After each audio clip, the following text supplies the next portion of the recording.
שלום לכם גבירותיי ורבותיי, אנחנו בערוץ טוב, ואתם מן הסתם צופים בנו או דרך היוטיוב או דרך האתר שלנו, ואני מזמין אתכם להיות מנויים אצלנו באתר, ואנחנו נשמח מאוד, אתם גם תשמחו, ואנחנו נודה לכם על כך. זהו. ואני מזמין, אורחנו, יזהר דוד, איש שב"כ בכיר לשעבר, ספר חדש, לא ספר ראשון, אבל על כך בהמשך. קודם לכן, סרטון בבקשה.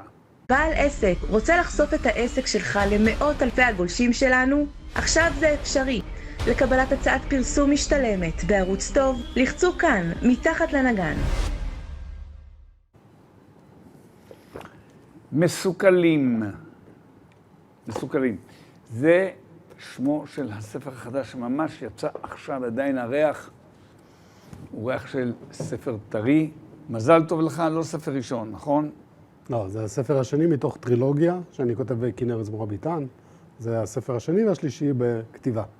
טוב, היות והכנו ים של נושאים לשיחה, אז נקצר וניגש ישר לעניין. מה הסוד הגדול שעומד מאחורי השם מסוכלים, מאחורי הספר הזה? תראה, הסוד כבר נחשף, הוא יצא וכבר הסוד נחשף. תתייחס אליי שאני פעם ראשונה שומע. תעבוד עליי. לא, אני אומר, השם של הגיבור, הסיפור בכללי מספר סיפור דרמטי על סיכול של מזימה סתנית של ארכי מחבל שמנסה להוציא פיגוע התאבדות, אבל זה לא סתם פיגוע התאבדות, אין דבר כזה סתם פיגוע התאבדות, אבל זה פיגוע התאבדות שמוגדר כאסטרטגי. ולמה? כי אם הוא יצליח להוציא את הפיגוע ההתאבדות הזה, עשרות רבות של חוליות ינסו לחקות אותו ולהוציא פיגוע התאבדות, והמשמעות של עשרות פיגועי התאבדות בישראל ומותם של מאות אם לא אלפי ישראלים. ולמה? כי הפתח עד נקודת אותו זמן, באסטרטגיה ובמדיניות שלה, נגד פיגועי התאבדות, ורק עושים פיגועים בשטחים. בתוך השטח הכבוש לטענתם, נגד מתנחלים וזה. והבחור הזה, שנחשף שמו, זה ראיד אל-כרמי, הבחור הזה, מטרתו, הוא מטריס נגד מרואן ברגותי, מטרתו זה להוציא פיגוע התאבדות של הפתח בשם הפתח, מידעו, הוא יודע שהחוליות האחרות של הפתח יחקרו אותו ויוציאו גם כן פיגועי התאבדות, והמשמעות, עשרות רבות של פיגועי התאבדות בישראל ומותם של רבים. ואני ואנשיי נדרשים לסכל את הפיגוע הזה בכל מחיר. וזה הסיפור המסופר שם, וזה דרך אגב אמור לסיים, סליחה שאני קוטע אותך, אמור לסיים אתה לא קטעת אותי. ויכוח מר ומיותר, ממש מר וממש מיותר, שנמשך עד עצם היום הזה. אם תיכנס לראיד אל-כרמי, גוגל, ויקיפדיה וכל הזה, כולם, ספרים נכתבו על זה, תוכניות רבות, שואלות השאלה הדבילית, מדוע חוסל ראיד אל-כרמי בתקופת תעדיה? טוב, רגע, אני צריך לעשות סדר קצת, כי אתה שוחחת איתי לא מעט קודם לכן, אעשה את הסדר בשמך. אתה אמרת לי משפט מדהים טרם המפגש הזה בינינו, שחיסולו של הרוצח הזה, ראיד אל-כרמי, נכון? כן. זה שמו המלא. הוא שהביא בעקבותיו את האינתיפאדה השנייה הרצחנית כל כך, למעלה מ-1,000, 1,200, או כמה אנשים נהרגו? 1172. 1172, 1172, תלוי עד מתי סופרים. בסדר. כלומר, לא בסדר. מספר אסטרונומי בכלל, בלי השוואה לאינתיפאדה הראשונה. מחיר הדמים השלישי, אחרי מלחמת העצמאות ויום כיפור. זו המלחמה הקשה, הכי קשה שהייתה מדינת ישראל, אחרי שתי המלחמות הללו. ועוד מתמשכת, ועוד בתוך המדינה, אזרחים, לא חיילים, חלילה וחס חיילים, כי אני לא מתכוון בזה, אבל כל האווירה בתוך ישראל אז הייתה איומה, כולם זוכרים את זה, אני מקווה. ואתה בשיחה אומר שחיסולו הביא את האינתיפאדה. היה צריך לחסל אותו לטעמך. בוא נעשה סדר. לאינתיפאדה יש כמה שלבים, אינתיפאדה שנייה. אגב, אינתיפאדה זה מילה מעוותת, זה לא נכון, זה מלחמה. השם שהרבה משתמשים במלחמה השביעית או מלחמה נשכחת, כמחיר דמים של 1172 הרוגים, זה מלחמה לא מבצע.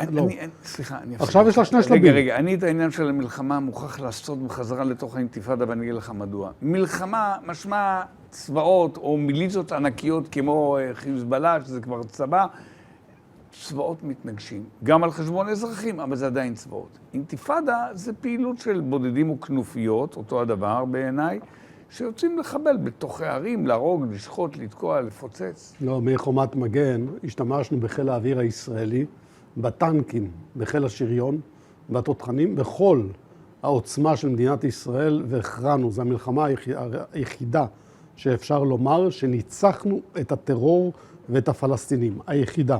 אחרי זה אם תרצה אני אפרט, באמת, סוף סוף במרץ, בחומת מגן, זו מלחמה שהפעלנו בה את כל עוצמתו של צה"ל, ובלי שום רסן, הדרג המדיני נתן לנו יד חופשית, הפעלנו את כל הזה, והפלסטינים הבינו את העוצמה של צה"ל, מה שכן צריך, ואם נחבר את זה להיום, כן צריך סוף סוף לדור הנוכחי, שלא ראה את האינתיפאדה השנייה, להראות להם מזה צה"ל, כי הם פשוט לא יודעים מה כוחה של מדינת ישראל, הם פשוט לא יודעים, כי הם לא רואים את זה.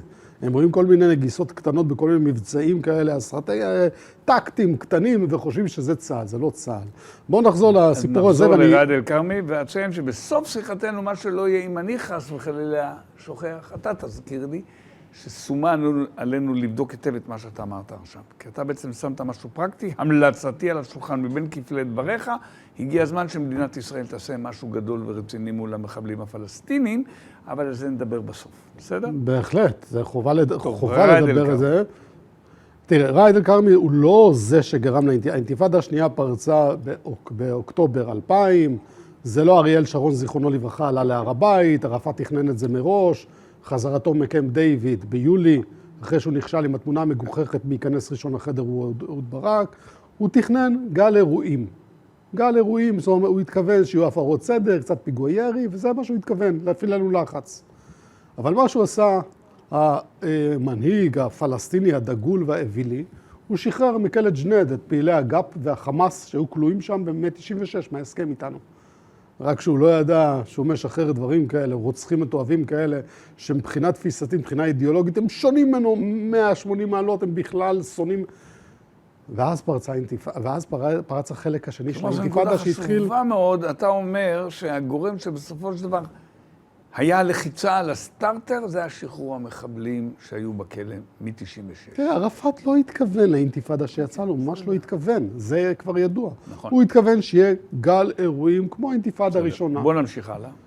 והתחילו האירועים הללו התחילו כמה פיגועי התאבדות, חלקם הראשון דרך אגב של חמאס רק במרץ 2001, הם מצליחים להוציא הפיגוע, שהיה לצערי אחד משטחי יצא.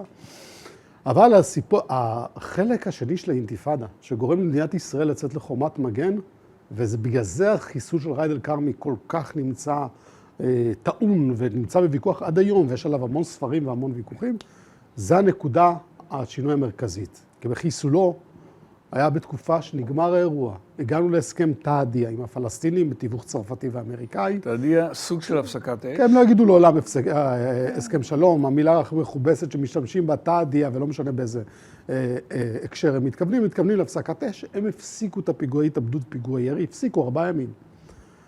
ואנחנו מהצד השני הפסקנו את הכלי המרכזי שהשתמשו, זה סיכול ממוקד וסיכולים אפורים, מה שנקרא. זהו, נגמר האירוע. תזכור שבצד שלנו באותה תקופה יש 100 ומשהו נרצחים.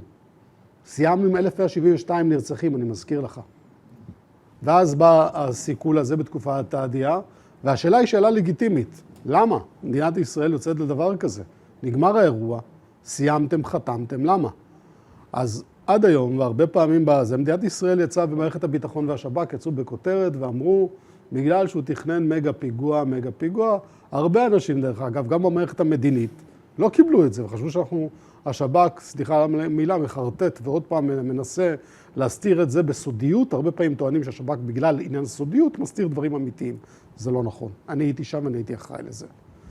הבחור תכנן מגה פיגוע זה בדיוק מה שתיארתי. הוא תכנן להוציא מפגעים מתאבד, 2 סיכלנו, 2 בדרך סיכלנו אותם. הם כבר יצאו? הם כבר הגיעו. אחד הגיע כבר לטייבה, מסופר במסוכלים איך הוא הגיע לוואדי טייבה לתוך ישראל עם 15 קילוגרם TTP, שהמשמעות זה פיגוע ענק, ואם הוא מצליח לעשות את זה, זה לא רק הנרצחים שזה דבר איום ונורא, זה עשרות רבות של פיגועי התאבדות שיסעו בשם הפתח, מה שעד אותה נקודת זמן הוא לא התכוון לעשות דבר כזה. תדגיש מה שאמרת עכשיו, התכוונת שהוא היה משמש דוגמה, דגם, מופת, מודל חיקוי, ובעקבותיו היו באים, זה מה שקרה. ככה זה בטרור. טרור עובד על ידי חכנות והשראה. חוליה אחת של הפתח מצליחה לבצע פיגוע התאבדות, חוליה צמודה אליה ממשיכה ועושה אותו דבר, וחוליה צמודה לצמודה עושה אותו דבר, וכל יהודה ושומרון בוערת. בטייבה היו לו משת"פים מקומיים? מה קרה בסיכול הזה, אתה שואל? אני שואל אם בטייבה היו משת"פים. למה אתה מתחמק? כן, לא, מה זה משת"פים? אני לא אוהב את היו המילה אנשי משת"פים. קשר, הם העלינו אותו בלילה, אמרו יאללה, כל הכבוד, אל תדבר, כשתמות תזכיר אותנו לחיוב בשמיים. אני אחלק את התשובה שלי לכמה חלקים. קודם כל, אני לא משתמש במילה משת"פים, ואף איש שב"כ לא ישתמש במשת"פים. אנחנו קוראים להם מקורות, ויש לנו יחס מכבד ומדהים אליהם. וזה, דרך אגב, החידוש... אליהם זה מי זה? למקורות שלנו, מקורות המודיעין, אנחנו קוראים להם יומנט, והם חלק מהשב"כ. משת"פים איתם, לא איתנו, לא, סליחה, לא הובנתי. כמסיים בזה? לא, הפיגוע היה אמור להיות פיגוע של טול כרם, שהוא לא היה מסיע שם, היה תכנון אחר לחלוטין, שכל הסיפור מסופר במסוכלים, אבל אני רוצה דווקא כן הרמת לי להנחתה את שאלת המשת"פים שלא הבנתי אותה, אבל מה שמיוחד במסוכלים, מה שחשוב לי לכתוב אותו, הוא נכתב על ידי 3 אנשים. זה ספר ראשון שנכתב על ידי 3 כותבים, אני לא הכותב היחיד. וואלה. כן, זה ספר שנכתב על ידי 3 בקוף ראשון. כתוב יזהר דוד. נכון, יזהר דוד הוא הסופר שבשמו יוצא הספר, אבל שני הכותבים האחרים שכותבים בגוף ראשון בקולם הם. זה אני, המרגל שמשתתף באירוע הזה, שהוא כותב בעצמו מה קורה, מתהליך הגיוס, איך אני מגייס אותו, מה אני חושב. הוא כתב. הוא כתב. מה זה הוא כתב? הוא סיפר. ברור. אני כתבתי, חזרתי אליו כדי לוודא שזה אכן קולו. מתישהו אומר לי פה זה לא נכון, מחקתי, תיקנתי ואשתי. וזה נותן שנה אחת שאנחנו בשנה הזו מנסים לסכל שלושתנו. אשתי נשמעת כאילו תלושה, אבל היא ממש לא תלושה. מנסים לסכל את המזימה השטנית הזאת, והסיפור נותן תמונה פנורמית. וזה חשוב להבין את זה, כי בכל סיכול שאתה שומע בתקשורת, אתמול שלשום סוכה, זה נכנסו כוחותינו לשכם וביצעו ככה, נכנסו למעבדה, 3 הטילים במבצע האחרון. יש המון אנשים. בקדמת הבמה תמיד נמצאים אנשי הביטחון, אבל תמיד צריך לזכור שיש עוד אנשים ששותפים בעל כורחם או לא בעל כורחם, אבל הם שותפים לאירוע הזה וסיפורם דרמטי לא פחות מאנשי הביטחון. תמיד יש מרגלים, מקורות אנחנו קוראים להם, ותמיד ליד איש או אשת הביטחון נמצא בן בת זוג שמגויסים בעל כורחם לארגונים הללו. הם שותפים מלאים לסיפור הזה. תגיד עוד פעם. מה? תגיד עוד פעם. הם שותפים מלאים. בסיפור הזה אתה תשמע, אשתי חיה את הסיפור, חיה את הסיכול הזה. זה חודר לחיים שלה, לזוגיות שלה ולחלומות שלה. היא מתחילה לחלום את זה. היא חיה את זה, כי זה חיים, זה לא חיים רגילים של אנשים רגילים. זה אנשים שחיים 24/7 סיכול, והסיכול מתבצע. בקיצור, אם יש מישהי, או אולי מישהו, אבל בוא נדבר על מישהי שרוצה לדעת איך זה לחיות עם מרגל, או מפעיל מרגלים, או מגייס מרגלים. בקיצור, עם אנשים כמו יזהר דוד, שיקרו את הספר הזה והם יבינו במה, איך, מה, מי, מו. כן, והיום בעקבות הספר, בעקבות הרבה דברים שקרו, הארגונים הללו, במיוחד השב"כ, עשה עבודה, הוא מבין, הוא משתנה מהר, זה לזכותו של השב"כ. היום האישה הרבה יותר בגיוס, אנחנו הרבה יותר מסתכלים על הבן בת זוג, והרבה מוסרים לו פרטים כדי לראות את זה. עכשיו אם נחזור ונחבר, אם אתה רוצה לחבר את סיפור הספר והאקטואליה, לאקטואליה. עוד לא אקטואליה. לא אקטואליה. אני רק רוצה להבין דבר אחד, שאם אני לא הבנתי, ספק אם מישהו בבית יבין, אז בסופו של דבר, הריגתו, בוא נקרא לזה הוצאתו להורג, חיסולו של הראד אל-כרמי הזה, ארכי מחבל, היא הייתה לברכה או לקללה. מנעתם פיגוע, אבל הבאתם 1,000 הרוגים באינתיפאדה. אתה קשרת בין שניהם. כן, לא. הריגתו הצלחה ענקית וגרמה לכמה דברים טובים. לשני דברים בעיקר טובים. אחד, עצירת מסע הרצח והמזימה השטנית שהוא היה עושה אותה. זה לא משנה מה התוצמה הקרה זה. אם הוא היה מצליח, הוא היה הורס את התעדיה. מה זה משנה? התעדיה נהרסה גם ככה. אבל עוד דבר זה גרם.